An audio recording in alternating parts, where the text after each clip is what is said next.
On Lariat TV News today, we'll have the latest on the I-35 project and what you need to know before you hit the newly constructed roads. We also talk about the stimulus bill and whether you can expect to see a $1,400 check in your bank account. In sports, we'll take a look at what this weekend's Big 12 tournament looks like for both men's and women's basketball teams, as well as which players are taking home all-conference honors.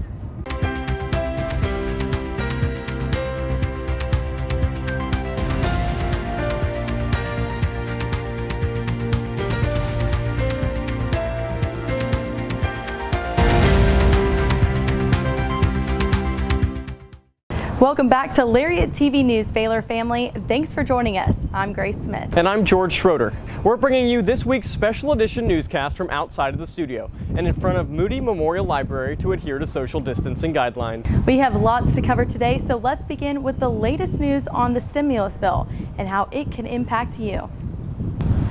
What would you do with $1,400? That's the question some Baylor students are thinking about, but are they getting ahead of themselves? In the third coronavirus stimulus package, eligible Americans will be receiving $1,400 stimulus checks, and this time college students could be included. LTVN's George Schroeder tells us who is eligible. The United States House of Representatives approved a $1.9 trillion stimulus package Wednesday, which should be signed into law by President Biden on Friday. And experts estimate that around 13.5 million college students should be eligible for a check. Thursday afternoon, President Biden signed the country's third stimulus package into law, sending funds to Americans in need as vaccines roll in and states begin to open their economies back up. What we can say then is that the total output of goods and services for the economy in 2020 was 3.5% less than what it was in 2019, which, given the unprecedented nature of the pandemic and the extent to which economic activity largely ceased in April, this is really quite remarkable. Qualifying parents can claim checks for their adult dependents older than 17 for the first time under the American Rescue Plan, meaning most college students are included. Someone had an annual income that qualified them to receive a stimulus payment. Their ability to earn income fell. You still have tuition due. For those people, that it really is a substantial benefit. Texas has lifted the mask-wearing mandate and other states are following. But how are individual cities responding to these changes? April Odo has the details of how the city of Waco is moving forward under these new guidelines. Although the mask mandate has been lifted, City of Waco officials are still suggesting that the public continues to follow COVID-19 safety protocol. We're in this weird place that we just recommend keep wearing that mask, particularly when you're in public, when you're going out to those large social gatherings or you have to go to the store and run errands. That is still really a good time to make sure that you are wearing your mask. We're so close to the finish line. We don't want to trip over it when we're right there. I spoke with McLennan County Judge Scott Felton to hear more about what Wacoans and Baylor students should be expecting with the mandate being lifted. Order does have a caveat in there that if our hospital bed capacities is taken up by 15% or more of COVID patients for 7 days, at that point, then it's up to the county judge to decide what orders or what adjustments might need to make. Don't go to places if you're really concerned that, and you haven't been vaccinated, that you're going to get it and it would be bad if you did. Then don't go there, or double mask or those things. But the people that don't feel that way should be able to make decisions on what they do as well. For Lariat TV News, I'm April Odo. Despite Waco making these changes, Baylor's health management team sent a news flash on Tuesday saying Baylor University will not be relaxing or changing our COVID-19 precautionary protocols. Face masks will continue to be required on campus through the end of the semester. Let's take a look at Baylor's COVID-19 dashboard, which is updated daily. As of March 11th, there are 165 active cases among the Baylor community. Within the last 7 days, over 5,000 tests have been administered with 32 positive cases, which is below a 1% positivity rate. Since the first week of August 2020, we have seen just under 3,500 positive cases and just over 174,000 tests administered. Receiving the COVID-19 vaccination could save you your weekly trip to the COVID-19 testing tent.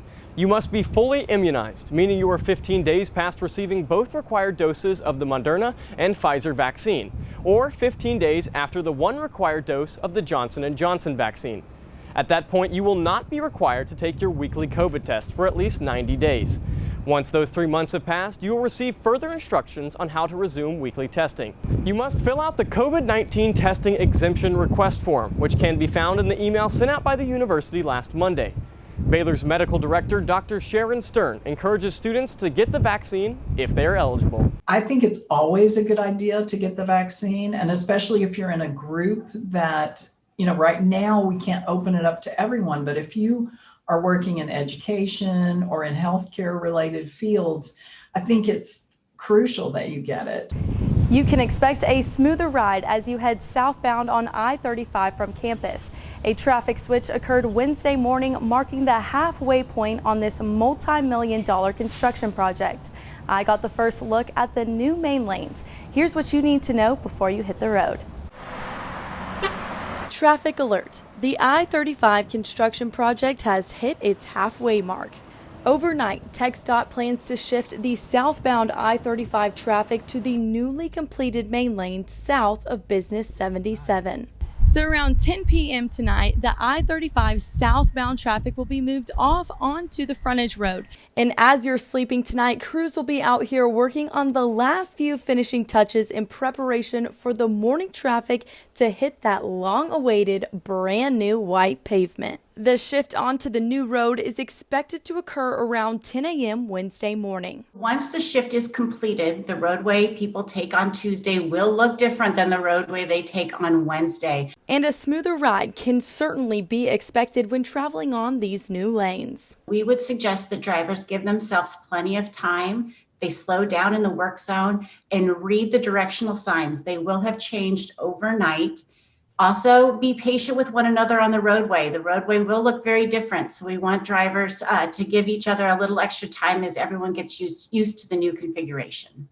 So take a good look, because this is what you will be able to drive on starting tomorrow, and is half of this $341 million construction project that started back in the spring of 2019 and plans to be completed in spring 2024. As this project continues, the best thing you can do is plan your travel ahead of time by visiting www.waco4bmap.org. Here you are able to see any planned lane closure as well as real-time travel data for drivers as well as pedestrians. The next big traffic shift is planned for next week when TxDOT shifts the northbound main lane traffic north of Business 77. For Lariat TV News, I'm Grace Smith. The university has launched a 3-part Baylor conversation about the perspectives on our history. The second conversation was hosted Tuesday night by Dr. Ronald Johnson and a panel of experts, where they discussed slavery in Texas and its relationship to Baptist life. The focus on the discussion was understanding the historical context of Baylor's founding and early years. Here are a few highlights from the conversation. Chattel slavery was and remains a huge grievance and stain on the American Republic. I went back and looked at some of the early histories of the Southern Baptist Convention. They mention slavery, but none of them discuss in any length at all the slavery origins of those institutions. That a blank segment of history continues to perpetuate the problem and the need for us to look closely at this and take action. A third and final conversation will take place Tuesday, March 16th over Zoom at 6:30 p.m. and will focus on the connections between slavery and Baylor's founding. The series is leading up to the release of the Commission on Historic Campus Representations report later this month. Up next, we will hear from Baylor's Director of Student Activities on how student organizations are beginning to meet in person once again. You'll also hear from a professor whose unique project received a $1.5 million grant and how the money is being used to preserve history. Stick around. Waking up to another life, No more sorrow and no more night. You're the light, let it shine now, let it shine now. The shadows fade as you now arise. Hope is here with no end in sight. You're the light, let it shine now, let it shine now. With weekly COVID-19 testing, social distancing, and mask requirements, Student Activities is now allowing some student groups to proceed once again with their in-person meetings. Even with this glimpse of normalcy, rules and guidelines are still being put in place to prevent sudden outbreaks. We talked to the Director of Student Activities, Matt Burchett, to see what you can expect if you're planning to attend an in-person meeting. Every effort we take is towards that objective of keeping our students safe and our community safe. All indoor events are set at a maximum capacity of 50 or fewer students, which a chapter room could typically hold somewhere between 200 and 225. And so 50 is at that 20 to 25% capacity. As vaccines roll out, as we continue to learn more and more about the virus and how it spreads, and I think you'll start to see us make adjustments. And then as we move into the summer and fall, I think our hope is to return to normalcy. A classic draw to Baylor is its traditionally beautiful campus, but it wasn't until 2014 when Baylor built its new football stadium when lights truly shined brighter. From Baylor football games to regular entertainment attractions, McLean Stadium serves as a general event center for not only Baylor athletics, but for the Waco community as well. LTVN's Tim Longoria learned what it takes to get an event secured at McLean. Outdoor activities have become a reoccurring theme during the coronavirus pandemic. McLean Stadium has molded from a football stadium to a popular attraction to many of the Baylor and Waco community. Anytime we can host an event inside McLean Stadium that's open to the public, where there may be a lot of people, in Waco that have never been to McLean Stadium in the 6 years it's opened up. But if you could open up an event like this where that is open to the public and they can actually just come in and walk around and see the facility itself, it brings a big exposure to McLean Stadium and to the university. Plans have already started to come to fruition about this fall's football season, dealing with Governor Abbott's decision to lift the statewide mask mandate. COVID still exists in Texas, in the United States, and across the globe. But it is clear from the recoveries, from the vaccinations, from the reduced hospitalizations, and from the safe practices that Texans are using, that state mandates are no longer needed. Businesses and schools still hold the authority to require masks if they would like. Baylor University is still going to require masks on campus. We're located on campus, so we're going to still maintain and follow whatever Baylor's doing. So at that time when Baylor University changes their policies, that's when we're going to change our policies as well. For Lariat TV News, I'm Tim Longoria. If you want to take extra classes in the summer at a discounted price, Baylor is now offering 2 different programs for you to do so. For the first time ever, Baylor launched Accelerate, a pre-college program that offers discounted summer courses for rising high school juniors and seniors. The summer classes will be taught online by Baylor faculty with the hope to prepare students for college academics. The second program is Summer of Discovery. This is for incoming freshmen and transfer students. Those students may choose both in-person and online class formats for each of the 3 summer session options, a May mini semester and both summer terms. For more information, head to baylor.edu/discovery. Student government needs you now more than ever, at least according to Student Attorney General Tufenkjian.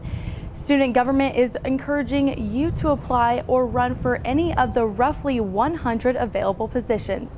Tufenkjian says he would like to see an increase in campus representation, hoping more students from different areas of campus will get involved. To see the available positions, head to baylor.edu/student government. Elections always have winners, they always have losers. But the only way to win and the only way to really get your voice heard is to run in the first place. I promise there's a place for everyone in student government with the various talents and skills and interests that everyone has across this campus. And we really want that here. Jessica Cope, the Baylor Young Alumni of the Year, has been able to accomplish a lot in the 6 years since she graduated by raising thousands of dollars for multiple charities. The award is reserved for alumni under the age of 40 and recognizes former students who have made remarkable achievements in their fields and service. Since graduating in 2015, Cope has made it her mission to use her gifts to help serve her community in any way possible. One of the ways she has done that is by co-founding a nonprofit theater company in the Dallas-Fort Worth area, where all the proceeds from the shows go to various charities. Being able to help as many babies as possible is amazing. I just opened a new clinic literally the week before Snowvid, so I'm still working on opening that up and doing everything with that. We really, really want to find a physical home where we can rehearse and teach classes, because that's my real passion, is teaching children theater. And that's what we want to do. That's the direction we're hoping to go, is to cultivate this theater that is academically driven for children, and they learn that you can use your gifts that you've been given for something bigger than yourself. Students are setting a personal record for Baylor with the number of applicants and finalists for the prestigious Fulbright National Scholarship. Funded by the U.S. State Department, the Fulbright program allows students to achieve their goals of traveling to foreign countries and acting as student diplomats after graduation. LTVN's Sigrid Massey tells us about the exciting opportunity for these students to live and work abroad. The Fulbright program is a national scholarship that allows students to do research, learn, and teach abroad in the country of their choice for a year. I caught up with several Baylor finalists who shared their hopes for this prestigious program. So I might potentially be teaching English to a group of students that are used to the Indian way of school and the Indian way of life. And I'm going there with, an American with my American accent. And I'm trying to teach them something that in a different way than they've been taught before. And I just think that the skills that might come from that experience would be really beneficial as someone that wants to go into academic medicine. After a year of preparation, 23 of the 64 original applicants from Baylor found out they were finalists in what was sure to be an emotional moment. 100%. It's definitely quite a process, but to see, to get that letter that you're a semifinalist, it was just, that day for me was just very exciting. And, I actually, cried a little bit. It turned, tears of joy, because I was just so excited that I was moving on. One Fulbright program advisor explains exactly how Baylor students seem to stand out when applying for these types of awards. They're excellent academically. They're interested in the sort of cultural exchange opportunities that are at the heart of the Fulbright. And so they want to go travel internationally and teach with an English teaching assistant award, or pursue a study research award and do a master's program somewhere. And so they're dedicated in the ways that I think the Fulbright is looking for. The national final results of the Fulbright Scholarship will be announced by mid-April. For Lariat TV News, I'm Sigrid Massey. A $1.5 million gift has been given to Baylor University in order to preserve the rich and soulful sounds that come from the golden age of gospel. The grant was given by the Pritchard Family Foundation in order to support the Black Gospel Music Restoration Project. It all started when investor Charles Broyce came across Baylor professor of journalism Robert Darden's opinion piece in the New York Times. The article, which questions why so much of the music genre's history has been lost or tossed out, inspired Royce and others to financially support the project. Professor Darden spoke with us about his passion for Black gospel music and his role within the project. We've had a number of other wonderful donors, including the Ella Pritchard and the Pritchard family, which is behind this current donation to the endowment, and have created what is now the world's finest digitization lab to take vinyl and cassettes of both gospel music and gospel preaching now and save it forever and ever. It's now the largest of its kind in the world. All I can feel is that God's hand has been on this from the beginning. There was something in God's bigger plan that said this is of value. And if the vehicle happens to be an old journalism professor in Waco at Baylor University, then so be it. Coming up, we'll hear from a student who used his time in quarantine to create a business which turned into something he never would have expected. We'll also look at which men's and women's basketball players received all conference awards. Stay tuned. At Baylor, our lights shine while we push our limits and guide the way. At Baylor, our lights shine as we're making connections and making an impression. As leaders and as part of something bigger. Baylor's light shines around the world, but it starts in each of us. Baylor, where lights shine bright.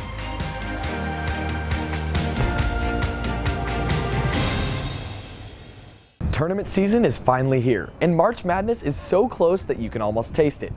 But before that, the Bears will hunt for their first Big 12 tournament win in program history. Coach Scott Drew and company played their first game of the tournament Thursday, where they narrowly escaped getting upset by 9-seed Kansas State in a 74-68 win. Maceo Teague led the way offensively for the Bears, putting up 24 points on 10 of 15 shooting. Here's Jared Butler on why he thinks the Bears are built for postseason success. I think it's the most sacrificial group of guys I've been around. You know, everybody across the board has to sacrifice something, and we've all done that. And, you know, we win awards and stuff like that, and nobody's looking at anybody side-eyed. Everybody's just like, you know, congratulations. And, you know, we're upset when people don't get what they deserve and things of that. So it's truly a blessing to be around these group of guys. March means tournament time for the Lady Bears as well. The Big 12's regular season champion is set to kick off their tournament season on Friday, when top-seeded Baylor will take on the winner of Thursday's matchup between TCU and Kansas. While conference championships and top-seeded positionings in tournaments may seem routine for the Lady Bears at this point, head coach Kim Mulkey has a message for fans of her squad. Don't take this for granted. I'm going to call you. I'm going to ask you to keep following us. I'm going to ask you, are you coming to Kansas City? Are you coming to San Antonio? Because things don't last forever. And to do it as many times as we've done it, for as long as we've done it, these kids deserve all of the recognition that they can get. The Lady Bears have gotten no shortage of recognition all season long, and that trend shows no signs of slowing down. Highlighted by Nalissa Smith, who took home Big 12 Player of the Year honors, Baylor had a long list of players win conference awards this week. To go along with Smith, grad transfer Dejanay Carrington took home Conference Newcomer of the Year and 6th Player of the Year honors. Senior Moon Urson picked up all Big 12 second-team honors with teammate Dee Dee Richards, who also was named to the All-Conference Defensive Team. We don't overemphasize it. We'll congratulate all of them, but at the end of the day, they will tell you they didn't come to Baylor to win those awards. They came to Baylor to win rings. And I hope Dee Dee will remind me to mention it, because they're on the practice floor now and they probably don't even know it. But we'll smile and hug and move on. The men's team took home a laundry list of awards of their own. Head coach Scott Drew won Big 12 Coach of the Year for the second straight season. Jared Butler took home the AP's Conference Player of the Year award. Butler was also named first team All Big 12 with teammate Davion Mitchell, who was named the conference's Defensive Player of the Year. Both Butler, Mitchell, and Mark Vital were named to the conference All-Defensive Team, with Maceo Teague receiving All-Conference third-team honors. Anytime any one of our players gets recognized or coached, we call them team awards, because if the team doesn't do well, no one gets any honors. From me personally, I like instead of Coach of the Year, I like Staff of the Year, because assistants do all the hard work, and if it wasn't for the players, coaches don't get recognized either. So blessed to have both. Baylor Track and Field will wrap up their indoor season this weekend when they'll head up to Fayetteville, Arkansas for the NCAA Indoor Championships. The Bears will send 9 athletes to the championships, including the nation's #1 ranked men's pole vaulter in Casey Lightfoot, the nation's 2nd ranked women's 60-meter hurdler in Akiria Nugent, and the 5th ranked runner in the women's 800, Aaliyah Miller. Baylor will also send a women's 4x400 team with the best adjusted time in the Big 12 at 3:32:34. If you want to catch the Bears in action, the championships will be streamed live on ESPN3. Baylor baseball will look to extend their win streak to 6 this weekend when they'll host Xavier at Baylor Ballpark. The Bears currently are leading the Big 12 in batting average at .322 and have 10 players hitting above .300. If you had tickets to the Bears' postponed home opener against Jacksonville State, they will be honored for this weekend series. First pitch for the series opener on Friday is set for 6:30. This week's Lariat Spotlight Athlete of the Week is Maceo Teague. The senior guard hit a school record 10 threes en route to 35 points in the Bears' senior day win over Texas Tech last Sunday. This season, Teague is averaging 15.7 points and 14.1 rebounds per game while shooting an incredibly efficient 48% from the field. Teague was also named as one of 5 finalists for the 2021 Jerry West Award, which is given to the country's top shooting guard. If you would like to participate in the voting for next week's Lariat Spotlight athlete, visit us at BU Lariat Sports on Twitter next Wednesday to cast your vote. That's all for sports. Coming up, we have a spotlight on a Baylor student whose business has gone overseas.